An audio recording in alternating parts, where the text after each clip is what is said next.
That is right. Basketball has started again for the Hawkeyes, and despite my 36-inch vertical, I didn't make the team this year. You know what's peculiar, Jacob? I'm 6'1", taller than Jordan Bohannon, yet I did not make the team either, mainly because I'm not athletic as a middle school basketball player. That happens. Iowa basketball did make their 2017 season debut when the Hawks took on William Jewell College in their first of 2 exhibition games this season. This matchup was high scoring and remained tightly contested for the most of the first half as William Jewell went into a halftime lead of 46-45. Along with adjustments made in the second half, Iowa's talent and size proved to be just too much for the Cardinals as Iowa dominated late to take the game 105-81. And here's what the team had to say about their opening night. I think you saw today, we got so many guys that can, put up numbers and stuff. Like, I think Luka had about 17, 18, same with Jack, same with myself. In the first half, we all knew, we weren't doing what we should, and, we shouldn't have been down, and, a lot of different stuff. We had a lot of things to work on defense, so when we came out in the second half, everyone, was together and made sure we had to get this team out here. We played a little bit of defense finally, and we communicated a little better. That was something we keyed in on at halftime. But this was a real good test for us, a very well-coached team, very talented. There were some mistakes that have to be corrected, and that's what this game is for, that you learn that, and it doesn't happen when the games count. The team will wrap up their exhibition schedule this Thursday against Belmont Abbey College.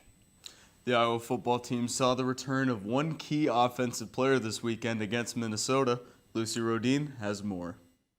One of the biggest developments during the offseason was the announcement that Nevada running back James Butler would play his final year here at Iowa. But only 3 games into the season, Butler went down with a right elbow injury that kept him out for over a month. This weekend against Minnesota, Butler made his return. It felt good. I felt like I'm coming out of retirement. I feel like it's been forever. I feel like I haven't seen the field now. I was a little nervous because last time I was on the field, I had whatever, but it was good to get back out there with those guys, so it was fun. A big debate with Butler's return was whether or not he'd take a medical red shirt for this season or play the final 5 games. I felt like since I was fully able to play, that I would want to play. But, I've grown great relationships with guys like, Miles Taylor, Drake. I'm just excited that I can get out there and, still play at a high level and try to help this team win as much as possible. Well, he had two choices on the thing, and it was in his hands all the way.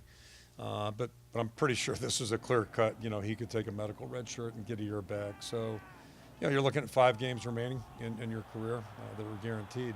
He wanted to get back and help our football team. Butler's return is a big boost to this struggling offense. It's huge, to be able to allow Akram to get some rest. It's tough on a back to be in there every single play. So, having James back in there is big for us. Especially on those tough yardage downs.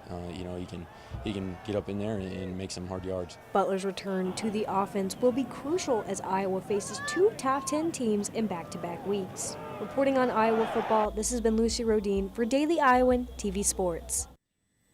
It's so great to see James back on the field and hopefully have a big game against Ohio State this weekend.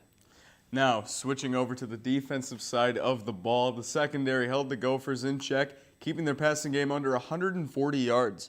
Daily Iowan TV's Bo Bowman has more. In Iowa's 17-10 win over Minnesota, the Hawkeyes secondary shined, holding Minnesota's quarterback Demery Croft to only 139 passing yards on 9 completions. Anytime we can get off the field, keep them from scoring points, whether it's a field goal or a touchdown, that's big for us.